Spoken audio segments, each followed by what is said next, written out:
Have you ever wondered what the world would be like without writing? No books, no emails, no text messages, not even a simple grocery list. It's almost impossible to imagine, right? Writing is so fundamental to our lives. But where did it all begin? How did our ancestors go from grunts and gestures to creating epic poems and complex scientific formulas? Today, we're embarking on an incredible journey back in time, over 5,000 years, to witness the birth of writing. This isn't just a story about squiggles on a clay tablet. It's the story of how humanity learned to speak across time and space, how we began to build the world of ideas we live in today. So, grab your virtual pickaxe and dust brush, because we're about to unearth one of the greatest inventions in human history. Our story starts not with an alphabet, but with pictures. Long before the first letter was ever written, early humans were already communicating visually. Think of those breathtaking cave paintings in places like Lascaux, France, dating back over 17,000 years. Herds of bison, graceful deer, and powerful horses galloping across stone walls. Were they just art? Or were they something more? Many experts believe these were early forms of storytelling, a way to record a great hunt, perform a ritual, or teach the next generation. This is what we call proto-writing. It is not a full-fledged writing system because you can use it to record any and every thought. You can draw a bison, but how do you draw the idea of yesterday or the feeling of love? These pictograms were a crucial first step, planting the seed of an idea that a visual mark could represent something in the real world. The real revolution, the jump from pictures to true writing, happened in the Fertile Crescent in ancient Mesopotamia, what is now modern-day Iraq. Around 3,500 BCE, the Sumerian civilization was booming. Their cities were growing, trade was expanding, and society was becoming incredibly complex. Imagine you're a temple administrator in the city of Uruk. You're responsible for tracking hundreds of sacks of grain, jars of beer, and herds of livestock. How do you keep it all straight? Relying on memory alone is a recipe for disaster. You need a system. And that's exactly what the Sumerians created. They began using small clay tokens of different shapes to represent different goods. A cone for a small measure of grain, a sphere for a larger measure, a cylinder for an animal. To keep these tokens secure, they'd seal them inside a hollow clay ball, like a prehistoric piggy bank. But there was a problem. Once you sealed the ball, you couldn't see what was inside. So they started pressing the tokens onto the wet clay of the ball before sealing it, leaving an impression on the outside. Eventually, a brilliant Sumerian scribe had a light bulb moment. If the impressions on the outside tell us what is inside, why do we need the tokens at all? They could just take a flat piece of clay, a tablet, and press the symbols directly onto it. And just like that, the first accounting records were born. This new form of writing is called Cuneiform, which means wedge-shaped in Latin. Why wedge-shaped? Because the scribes used a reed stylus with a triangular tip, and when they pressed it into the soft clay, it created these distinctive wedge-like marks. At first, the symbols were still very pictographic. A drawing of a head meant head. A drawing of a stalk of barley meant barley. But this was still limited. How do you write down someone's name or an abstract concept like payment? This is where the Sumerians made another giant leap. They realized that a symbol didn't have to just represent an object.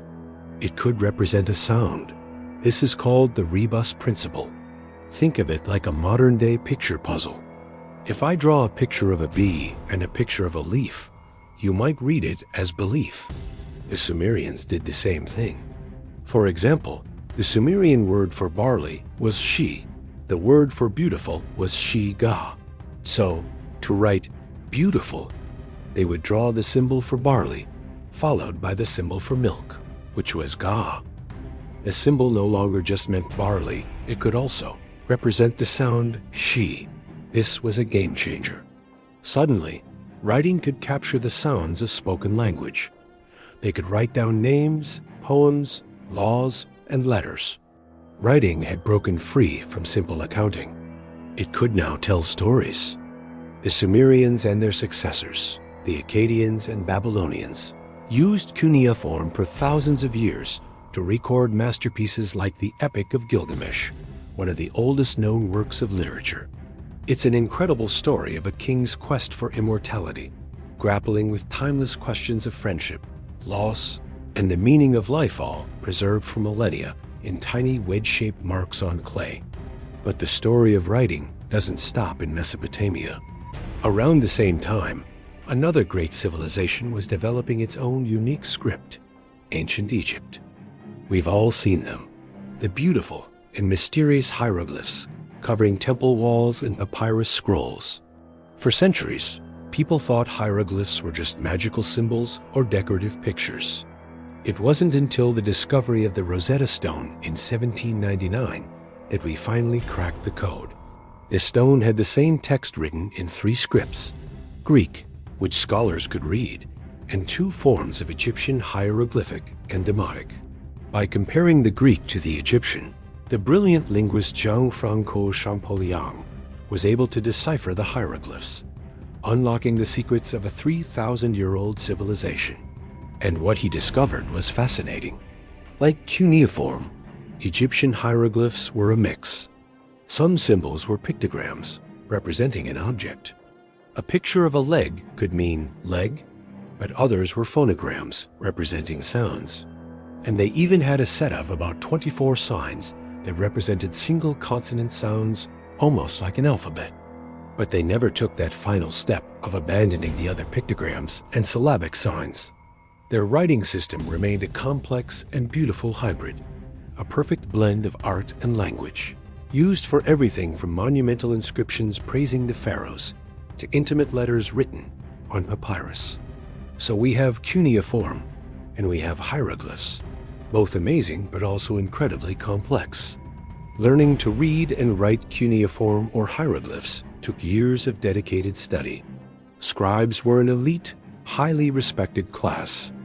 Writing was a specialized skill, not something for the masses. But what if there was a simpler way? A system where just a couple dozen symbols could represent all the sounds of a language? This brings us to the birth of the alphabet. The credit for this world-changing invention likely goes to Semitic-speaking people living in Egypt or the Sinai Peninsula around 1800 BCE. They were exposed to Egyptian hieroglyphs, but needed a simpler system for their own language. They did something radical. They took certain hieroglyphic signs, but instead of using them in the complex Egyptian way, they used them to represent only the first sound of the Semitic word for that object. For example, the Egyptian hieroglyph for water was a wavy line. The Semitic word for water was mayim, so they used that wavy line symbol to represent the M sound. The word for house was bet. They used the Egyptian hieroglyph for a house to represent the B sound. This is called the acrophonic principle. They did this for about 22 consonants, creating the very first alphabet. It was a revolutionary simplification. Instead of memorizing hundreds of symbols, you only needed to learn around 24. This was a system that merchants, soldiers, and common people could learn relatively easily. This early alphabet, known as Proto-Sinaitic, was the ancestor of almost every alphabet used today. From the Sinai, this alphabetic idea spread like wildfire. The Phoenicians, a seafaring people who lived along the coast of modern-day Lebanon, were master traders. As they sailed across the Mediterranean, they took their simplified version of this alphabet with them. And everyone they traded with saw how brilliant and efficient it was. The Greeks adopted the Phoenician alphabet, but they added something crucial: vowels. The Phoenician alphabet only had consonants. The Greeks took some of the Phoenician symbols that they didn't have sounds for in their own language and repurposed them to represent vowel sounds like A, E, I, O, and U. This was the first true alphabet, a complete system for representing all the sounds of speech.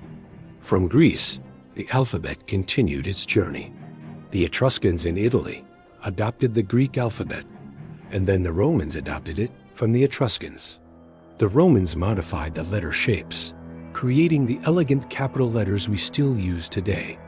As the Roman Empire expanded, it spread the Latin alphabet across Europe. And from there, through colonialism, missionary work, and cultural influence, it spread across the entire globe, becoming the most widely used writing system in the world. Isn't that an incredible journey? From cave paintings to clay tokens, from wedge-shaped marks and majestic hieroglyphs to the 26 letters I'm using to communicate with you right now. The birth of writing wasn't a single event, but a long, fascinating evolution, a relay race of innovation across cultures and millennia. It's a testament to human ingenuity and our deep-seated need to connect, to share our stories, and to leave a mark on the world that will outlast us. Every time you write an email, send a text, or even just jot down a note, you are participating in a 5,000-year-old tradition. You are a scribe, carrying on the legacy of those ancient Sumerians who first dared to turn sound into symbol and thought into a tangible thing. Thanks so much for joining me on this deep dive into the history of writing. If you found this as fascinating as I do, please hit that like button and subscribe for more journeys into our amazing past. Let me know in the comments what ancient invention you'd like to explore next. See you in the next video.